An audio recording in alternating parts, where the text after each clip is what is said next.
네, 여러분 반갑습니다.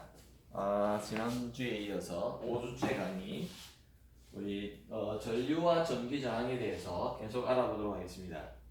이번 주부터는 이제 회로에서 전류와 전압을 어떻게 측정할 것인가에 대해서 이제 구체적으로 논해보는데, 지난 시간에 전류가 무엇이고, 전류는 단위 시간당 어떤 면적을 통과한 전하량이라고 그랬습니다. 그리고 전류 밀도는 이건 전류라고 그랬고요. 전류 밀도라는 것은 우리가 보통 J로 표시하는데요. 단면적이 A일 적에 그 전류가 면적당 통과한, 이렇게 면적을 나누어준, 전류를 면적으로 나누어준 그것을 우리가 전류 밀도라고 했습니다. 그래서 우리가 17장 3절에서는 회로에서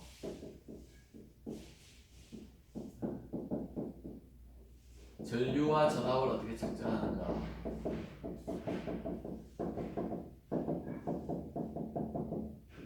그래서 일단 우리가 이제 이 회로라는 것은 저항이나 그 다음에 어떤 전지가 연결되어 있는, 또한 커패시턴스, 우리가 지난 장에서 배웠던 전기 용량이 연결되어 있는 그러한 회로를 말하는데요. 뒤에 그림 17.4에 나오듯이 회로가 있을 적에 우리는 이렇게 배터리 건전지를 연결시켜 주고요. 그 다음에 이제 저항이 있을 것인데, 여기서 저항이 있을 것인데, 이 저항이 오르는 전류는 항상 전류계라는 앰페어미터를 이용해서요, 직렬 연결을 합니다. 그래서 전류계는요, 직렬 연결을 하고요. 저항에 흐르는, 여기에 배당이 되는 전압은 우리가 볼트미터라 그래가지고 병렬 연결을 해서 됩니다. 그래서 전압계는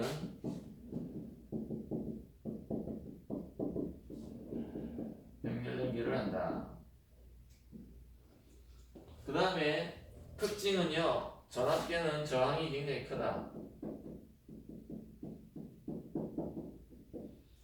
전류계는 거의 저항이 제로다. 저항이 거의 0이다. 거의 이렇게 만들어져야 된다는 겁니다. 그럴 적에 우리가 실제로, 근데 한편으로는 요 안에 내부 저항도 조금은 생각해 볼 필요가 있다. 건전지를 이상적으로 만들지만 이 안에 어떤 내부 저항도 있다는 것을 우리는 조금은 고민해 봐야 된다. 책에는 그게 지금 설명이 아직 안 돼 있죠, 그죠? 그래서 우리가 보통 볼트미터라 그래가지고요, 실험실에서 전류와 저항을 이렇게 측정하는 볼트미터가 굉장히, 오늘은 조금 보여드릴게요. 이러한 볼트미터를 우리가 할 수 있는데, 여기서는 지금 여기 나와 있듯이요, 이쪽은 미리암페어라 이래가지고 전류를 다 측정할 수 있고요. 그 다음에 오음도 측정할 수가 있습니다. 저항도 측정할 수가 있습니다. 그래서 이거를 옮겨놓고 측정을 할 적에 이 프로브를 가지고요, 이 뭐라 그러죠? 이것을 프로브라고 하는데, 그걸 탐침을 이런 요소에 갖다 댐으로 해가지고 우리는 저항과 또한 전류를 잴 수 있다는 겁니다. 그래서 여러분들이 기초물리학 2 실험에 오시면은 이러한 회로기판을 이용해서요, 여기에 어떤 우리가 회로에 들어가는 그런 컴포넌트들, 저항이나 측정기나 이런 걸 꽂고, 거기에 이제 건전지도 이렇게 연결을 해가지고요, 이렇게 여기에 연결을 해서 우리 외부의 전압을 공급해 주면서, 금방 보여드린 어떤 멀티미터를 가지고, 왜냐면 전류도 재고 전압도 잴 수 있으니까 그런 것들을 가지고 회로에서 이렇게 직렬 연결을 하면서 전류를 측정할 수 있고요. 병렬 연결을 하면서 전압을 측정할 수 있다. 그래서 아마 기초물리 실험 시간에도 다시 배우리라 생각이 듭니다. 근데 그런 것들을 이제 이용해서 17장 4절에서는요, 이제 드디어 여기 보면 전기 저항에 대해서 이때까지 전류 이야기를 했었는데 이제는 전기 저항에 대해서 이야기를 합니다. 그래서 저항, 비저항이 있고요. 그 다음에 이것들을 전체적으로 다루는 오음의 법칙이라는 게 우리 드디어 나온다. 오음이라는 어떤 사람에 대해서 우리 사람이 정립한 그런 법칙에 대해서 배우게 되는데, 저항이라는 것은 뭐냐면은요, 전류가 잘 흐르지 못하도록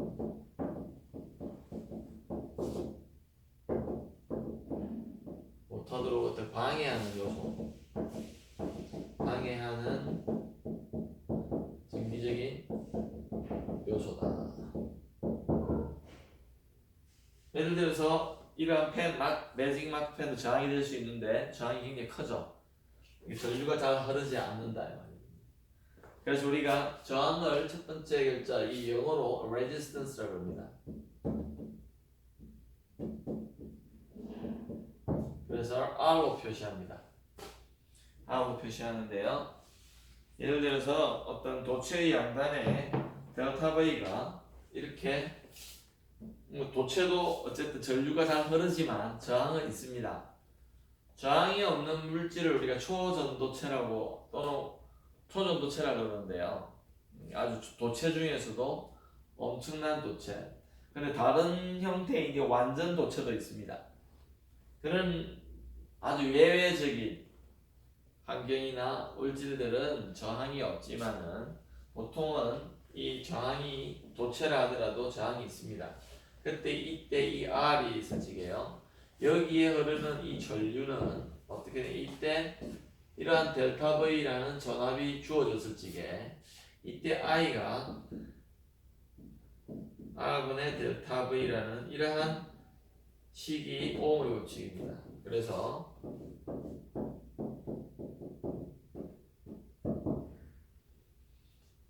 오음의 법칙인데요.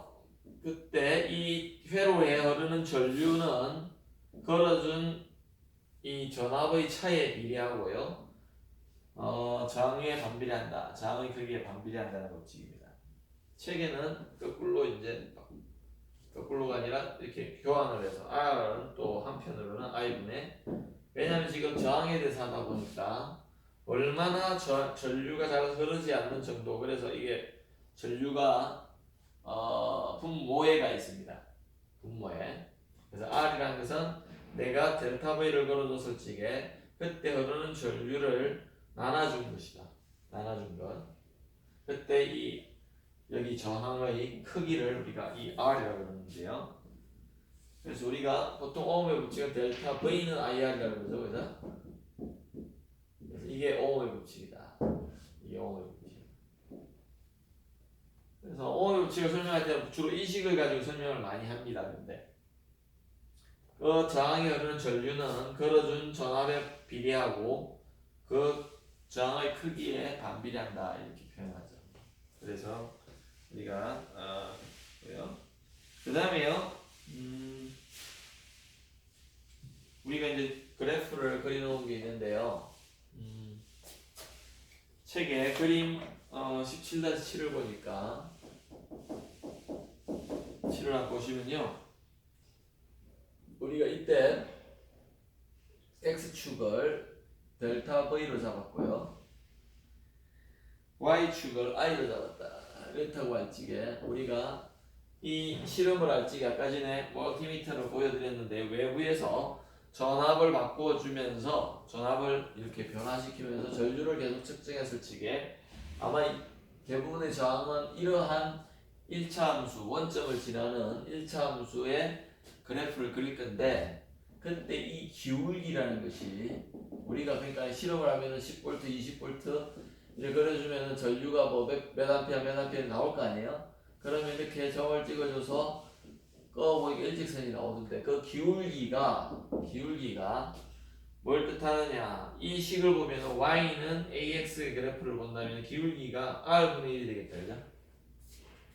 그래서 이때 이 기울기가 r분의 1이 된다.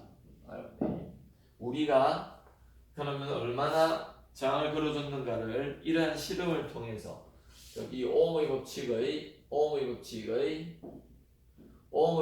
실험을 통해서 우리는 저항을 측정해 볼 수도 있다. 그래서 그 다음에 이게 A번 그림인데요. 어떻게 하다 보면 B번 그림의 그래프도 얻을 수 있다. 예를 들어서 다시 I고요. 여기에 델타 V 찍어요. V를 IV 커브 옥션이라고 그러는데요. 이게 일직선으로 되는 걸 우리 도체라고 그러고 이렇게 해가지고 이렇게 해서 이렇게 마이너스 쪽으로 가는 마이너스로는 거의 0이죠. 전류가 그죠? 전압을 많이 걸어줘도 전류가 별로 없다는 겁니다. 그래서 이럴 때는 다이오드에 의한 거다. 다이오드는 도체가 아닙니다. 우리가 다이라는 말은 뭐냐면 두 개의 이런 뜻이고요. 오드는 정극 이런 뜻입니다. 두 개의 극을 간다. 그래서 우리가 PN 다이오드 이렇게 PN 접합 반도체 P타입과 N타입을 합쳐가지고 만든다 이래가지고 우리가 다이오드라 그러는데 LED가 요거죠. LED가 이렇게 돼 있잖아요, 그죠? 여기서 빛이 나오는 걸 우리가 LED라 그러는데 그런 놈들은 IV 커브 곡선이 이렇게 약간 커브로 가다가요. 그 다음에 여기에서 마이너스에서는 거의 역으로는 전류가 거의 흐르지 않는 그러한 특성을 가집니다. 도체하고는 완전히 다르죠. 이건 도체. 이것은 반도체의 접합제인 다이오드다. 다이오드의 적기 특성이다. 그 다음에요. 그 다음 페이지로 넘기니까 17.4-2에 보면 비저항이라는 게 나옵니다. 그래서 17.4의 2절을 보니까 저항이 아니다는 뜻이 아니라 어떤 저항의 특성을 나타내는 고유한 값을 말하는데요. 그래서 R을 우리가 보통 당연히 한번 생각해 보십시다. 구리의 똑같은 구리로 되어 있는데요. 여러분 이렇게 되어 있는 것과 이렇게 되어 있는 것은 어떻게 이게 똑같은 구리로 되어 있어요. 똑같은 물질로 되어 있다고 할 적에 전류를 우리가 흘려보내준다면은 당연히 이 면적이 넓고 길이가 짧은 것이 저항이 작을 겁니다. 안 그렇겠습니까? 전류가 잘 흘러갈 수 있겠죠? 이거보다는 이게 잘 흘러간다. 그럼 이거 비교해 볼 적에 만약에 우리가 면적을 비교해 본다면 면적이 넓은 것이 잘 흐를 것이다. 그래서 면적은 분모에 들어가야 되겠다. 잘 흐른다는 말은 저항이 작다는 말이죠. 잘 흐른다는 말은. 그래서 면적은 분모에 들어가고 길이가 길면 어떻습니까? 길이가 길다. 이거하고 우리가 이걸 생각해 보면요. 당연히 전자가 출발해서 이까지 오는 것보다 이까지 가는 게 더 힘들겠죠? 많이 부딪히고 그래 돼서 이게 전류가 더 잘 흐르게 됩니다. 길이에 대해서. 그래서 길이가 이렇게 될 것이고요. 길이가 길면은 저항이 커지는 거죠. 그죠? 그렇다고 할 적에 여기에 비례함수가 되는 어떤 로라는 게 들어갑니다. 그래서 이게 17-5식이에요.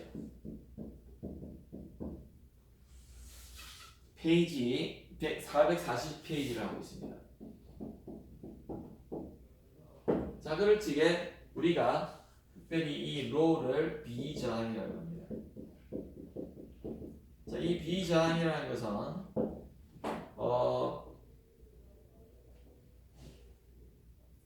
물질의 고유한 성질입니다.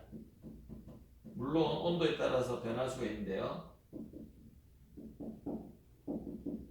이게 무슨 말이냐면은 이러한 모양이든 이런 길쭉한 모양이든 그 모양에 대해서는 변하지 않아요. 자, 구리다. 그럼 구리의 비저항은 정해져 있다는 거죠. 근데 구리의 저항은 정해져 있지 않습니다. 비저항은 그래서 정해져 있다 그래요. resistivity라고 그러죠. R-E-S-I-S-T resistivity. 그래서 무슨 BT가 붙는다 이러면은 어떤 고유한 성질을 말하는데요. 그래서 저항적인 고유한 성질, 그래서 우리가 비저항이라고 이렇게 부른다. 그래서 표 17-1을 보면은요, 여러 가지 물질의 비저항에 대해서 이렇게 표현해 놨습니다. 자, 그런데 우리가 앞에 잠깐만요. 전기 전도 대해서 있죠.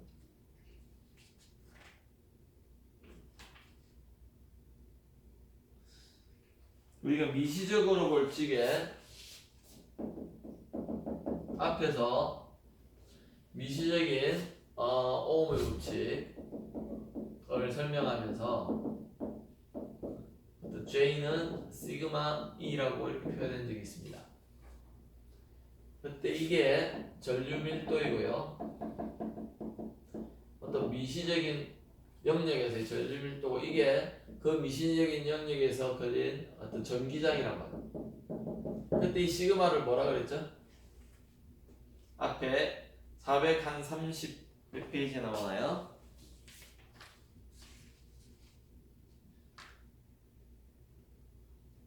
436페이지에 나오는데요. 이 시그마를 우리가 전기 전도도라고 그랬습니다. 그래서 뭐와 관계 있는가? 자유전자의 밀도하고 관계. 얼마나 잘 움직일 수 있는 자유전자의 개수가 있느냐, 그거에 따라서 전기가 잘 통하느냐 안 통하느냐를 우리가 알 수 있다는 거죠. 그럴 적에 이 시그마와 요 로는 어떤 관계가 있을까? 이게 크면 이게 작고요, 이게 작으면 이게 큽니다. 그래서 로는 시그마 분의 1이다. 전기 전도도 분의 1이 된다는 걸 알 수 있습니다. 그래서 우리가 이 비저항이라는 것, 이 비저항은요, 전기 전도도하고 반비례의 관계가 있다. 반비례. 그래서 여러분 표 17-1을 한번 보시면요, 여러 물질에 대한 비저항과 그 다음에 뭐라고요? 비저항의 온도 계수. 제가 그래서 아까 전에 온도가 달라지면 다른데 달라질 수 있다 그랬는데요. 왜냐면 온도가 달라지면요, 전기 전도도 달라지죠. 그래서 비저항을 한번 우리가 표 17-1을 한번 대충 보시면요, 17-1을 보니까 물질이 보면 은, 구리 이래가지고 한번 도체부터, 그죠? 은, 구리 뭐 전부 도체잖아요. 중간에 가보니까 탄소가 나옵니다. 쭉 니크롬부터 해가지고 탄소가 나오고요. 좀 더 내려가면은 실리콘도 있죠. 절메늄, 실리콘. 그 다음에 쭉 더 내려가면은 우리가 고무도 나오고요, 석영이라는 것도 나옵니다. 자, 이런 걸 볼 적에 우리는 여기서 이것들은 좋은 도체예요. 이거는 반도체입니다. 아주 유명한 반도체들이죠. 그 다음에 여기는 절연체, 전기가 잘 안 통하죠. 절연체인데, 그러면은 지금 우리가 비저항에 대해서 하니까 비저항이 여기서 작은 것부터 계속 크게 올라갈 건데, 작은 수치는 몰라도 여기가 이제 단위가 오음에다가 미터가 돼 있어요. 왜 그런가 보십시다. 이게 오음이잖아요. 여기 오음이죠. 그럼 이거의 단위는, 이거는 미터 제곱이고요, 이게 미터잖아요. 그러니까 없어지니까 일로 넘어가니까 이거의 단위는 오음미터가 됩니다. 오음미터. 그래서 뭐 곱하기 10-8성이 되고요. 그 다음에 탄소가 보니까 10-5성, 굉장히 그래도 양호한 편입니다. 절메니움 가볼까요? 절메니움을 가보면 0.46이 나옵니다. 0.46. 그 다음에 실리콘은 더 커요. 이제 640. 오다가 다르죠. 실리콘하고 이게 오다가 10선 차이 납니다. 실리콘하고요. 왜냐면 6 곱하기 6.4 곱하기 10의 제곱이고 이건 마이너스 8승이니까 10의 10승 차이 나죠, 그죠? 그 다음 쭉 가가지고 고무를 한번 보시면은요 10의 13승이에요. 여기 보면은 10의 13승 굉장히 커졌다, 그죠? 다시 10승이 커지고요. 그 다음에 석영을 보면은 더 커요. 10의 16승입니다. 아주 절연성이 좋다 이 말입니다. 전기가 진짜 안 통한다 이 말이겠죠. 전기가 잘 안 통하다. 그래서 전기는 위로 갈수록 잘 통해요. 전기 전도도는 커지고요. 일로 올수록 비저항이 커진다. 여기에 비저항이 커진다. 이쪽에 올수록 비저항이 커진다. 네, 그걸 우리가 알 수 있습니다. 그 다음에 여기 441페이지에 이제 간단하게 니크롬선이라는 것을 가지고 비저항 구하는 문제가 나옵니다. 자, 니크롬선의 그 표를 보면 니크롬선의 비저항 동이 나와 있죠. 거기에 보면은요, 니크롬선이 중간쯤에 나와 있습니다. 그래서 니켈 크롬의 합금이다 그래서 니크롬이라고 합니다. 니켈과요. 그 다음에 크롬이라는 크롬의 합금이다. 합금으로 이제 선을 만든 거죠. 장선을 만든 건데. 그래서 페이지 441페이지에 우리가 예제 17.3을 한번 볼게요.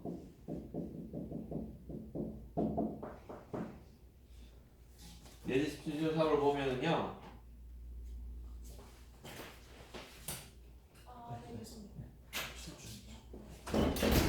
오음의 법칙과 이제 비저항의 개념을 우리가 결합시켜야 되는데 반지름이 자 A번 한번 볼까요? 반지름이 뭐가 주어졌습니까? 그 다음에 R이요 0.321mm고요. 그 다음에 22게이지 니크롬의 단위 길이당 장을 구하라. 단위 길이당 장. 장은 R은 뭐 로의 A분의 L인데 지금 단위 길이당 장을 구하려고 하니까 A 먼저 구하면 요거 나눠주면 된다, 그죠? A는 원기둥 형태라고 보고요. 원형이라고 보고 파이R 제곱을 하니까 3.14에다가 곱하기 이걸 하면은 3.21 마이너스 4승미터가 된다, 그죠? 그쵸, 여기 밀리미터로 되어 있으니까 그래서 여기 0.321 넣어가지고 했습니다. 마이너스 3승이라 합시다. 그냥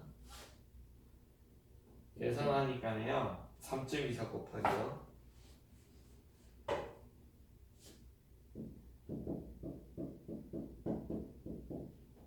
미터 제곱이 된다. 그 다음에 단위 길이당이 되기 때문에 L로 나눠주면 된다, 그죠? 그래서 L분의 R을 사실 구해라는 거야. L분의 R을 그러면은 L로 뭔지는 모르지만 우리가 길이당 저항을 구해라 그랬으니까 길이를 나눠줬습니다. 그러면은 어떻게 되는데 로에 그냥 A분의 1이잖아요, 그죠? 요 식에서 L을 나눠주고 로를 니크롬이 어떻게 됩니까? 로가 150 곱하기 10의 마이너스 8승이에요. 150 마이너스 8승이고요.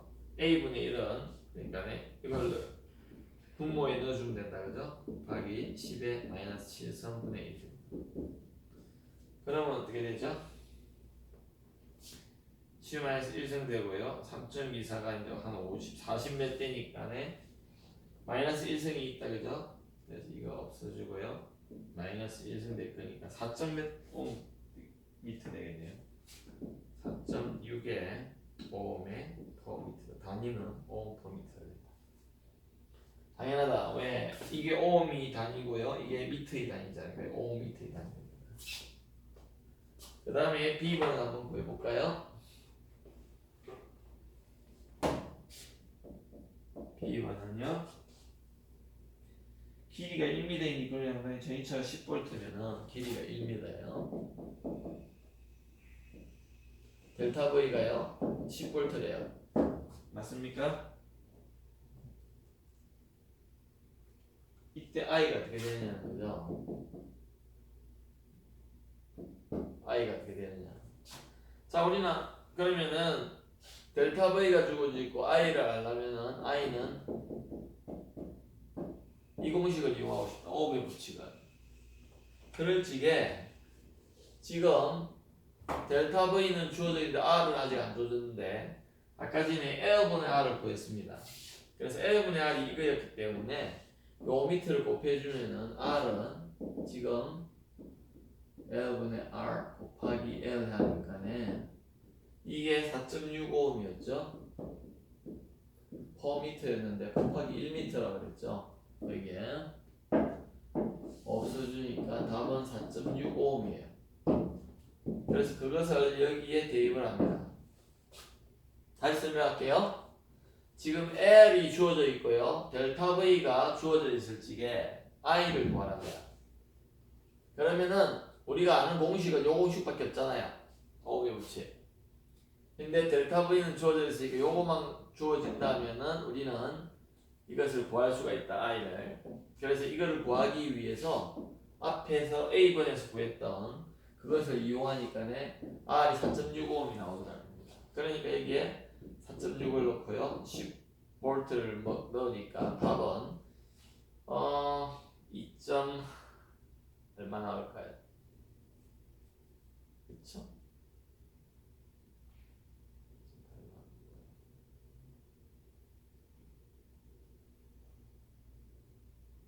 2.1 얼마 나오나요?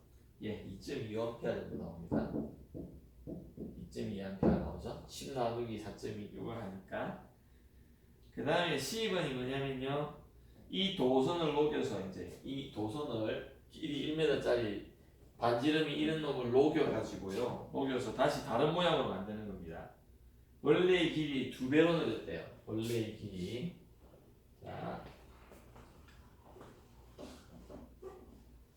자, 부피는 같아야 된다, 그죠? 자, 여기서 트리를 가는데요. 녹여서 길이를 2배로 했대요. 2배로. 그러면 원래의 부피가 지금 그러면 반지름이 달라질 수 있죠. 됐습니까? 반지름이 안 달라지면 안 되죠. 그럴 적에 부피는 변함이 없어야 되잖아요. 전체 부피는. 그래서 V는 똑같은데 파이의 R1의 제곱의 L1이요. 이것이 파이의 R2의 제곱의 L2가 돼야 됩니다. 근데 이 L2가 지금 그러니까 1만 처음일 거라고 하고요. L2가요. 지금 2L이에요. 2L. 그러면은 어떻게 될까? R2는 어떻게 됐죠? R2는요. R 제곱 네, L2분의 L 1 된다, 그죠? 저 L2 대신에 2L을 집어넣으면 어떻게 됩니까?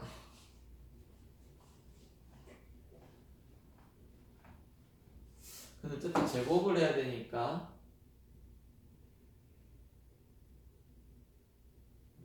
R 제곱 다 되겠네요. 자, 이렇게 합시다. 이렇게 하시죠. 네.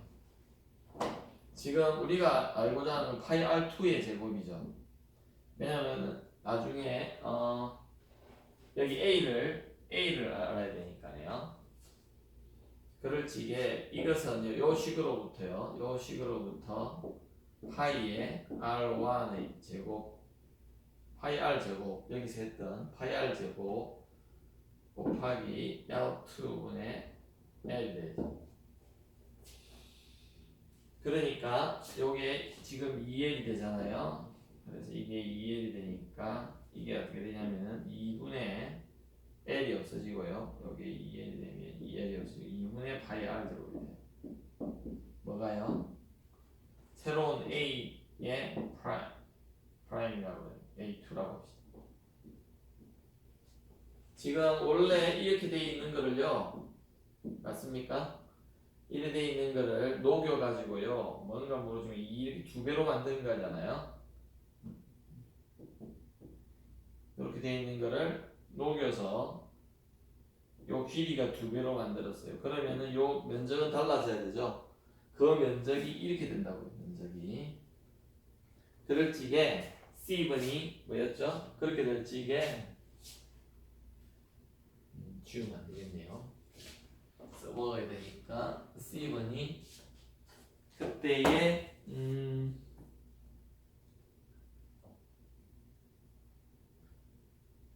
R0에 몇 배냐? Rn이라 해놨네요. 그럼 이걸 AN이라고 합시다. New라는 말입니다. 새로운 이런 말이죠. 그렇죠? 그럼 Rn이 어떻게 되느냐면은 AN분이에요. rho는 변화가 없고요. AN에 L이 뭐 N인데 U 이런 말입니다. 그러면은 R0에 몇 번이냐 이 말이거든요. 그러면 rho에다가요. LN이 뭐였죠? 2L이 돼야 되죠. AN은요. 여기 보면 2분의 그죠? 2분의 파이 R 제곱 A의 A가 되겠네요. 요 A 맞습니까? 아이고. 그러면은 어떻게 되느냐면요. 잘 보십시다. 로의 A분의 L에 그죠? 이게 위로 올라가면 4가 되네요. 그죠? 4. 요게 뭐죠? 요게 R0죠. 여기서 말하는 첫 번째. 처음에 A분에서 이용했던 그것이죠. 그죠? 그래서 저항이 우리가 길이를 한 배 내리면은 면적은 반으로 줄여야 되기 때문에 결국 저항은 4배가 된다는 겁니다. 4배. 저항은 길이가 2배로 길어져서 2배가 됐고요. 면적이 또 2분의 1로 줄어들기 때문에 4배가 되어야 된다. 4배가. 그래서 4R0가 됩니다. 답은 4의 R0가 됩니다. 4R0. 그게 지금 441페이지에 나와 있습니다. 그리고 이제 우리가 페이지 441페이지를 보니까요. 17.5절에 이제 드디어 온도에 따른 어떤 저항의 변화를 우리가 볼 수가 있다. 당연히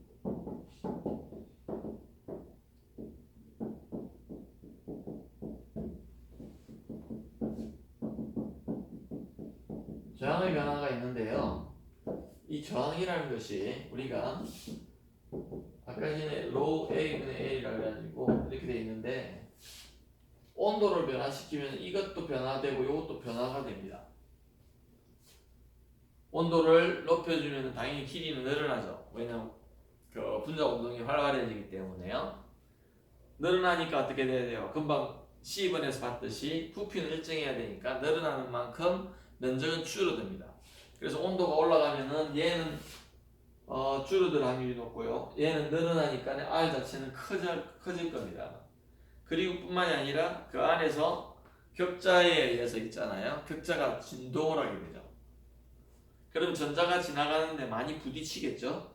그래서 보통은 온도를 올리면 구성원자의 이 진동의 진폭이 늘어나기 때문에 저항이 늘어납니다. 비저항 자체가 늘어나요. 그래서 보통 이 로우가 자체가요. 우선 로우가 어떻게 됩니까? 로우 제로에다가요 1 더하기 알파에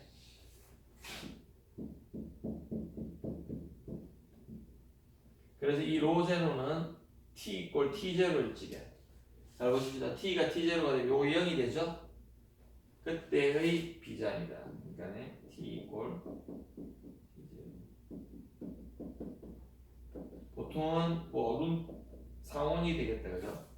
25도면 25도씨 아니면 300도 K 뭐 이런 식으로 씁니다.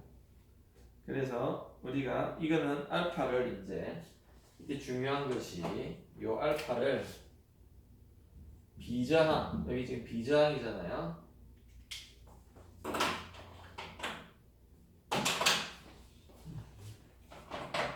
이게 지금 우리가 비저항을 논하고 있는데 비저항의 온도계수라고 그랬다.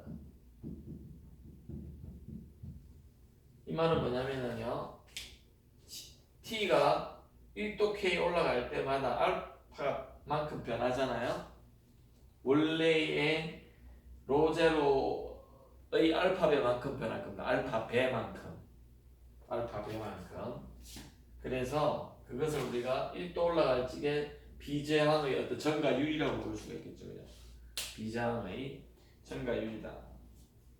그래서 우리가 이것을 temperature coefficient of resistivity라고 돼 있는데 그 앞에 우리가 표 17-1에서 봤죠, 그죠? 여기서 그렸었는데 그 뒤쪽에 보면은요 물질들의 비저항의 온도 계수라 그래가지고 나와 있습니다. 비저항의 온도 계수. 그래서 아주 오다가 10-3성으로 비슷하게 나와 있어요. 비슷하게 나와 있고요. 그 다음에 이제 우리가 이제 단면적의 넓이를 같다고 뒀을 적에 길이도 같다. 그러면은 당연히 만약에 이것들이 변화가 없다고 볼 적에요. 실제적으로 그렇진 않은데 만약에 그렇다면은 어떤 온도의 뭐 변화가 굉장히 크지 않다면은 이것은 이거가 필요하잖아요, 그죠? 그래서 R은 한번 유도를 해볼까요? 요거를 집어넣읍시다. 로우 제로에다가요. 그 다음에 1 더하기 알파의 t 마이너스 t0 이래가지고요. 이렇게 a분의 l이 되겠죠, 그죠? 로우만 그대로 집어넣어줬습니다. 그러면 우리가 요것을 R0로 둔다면요, R도 R0에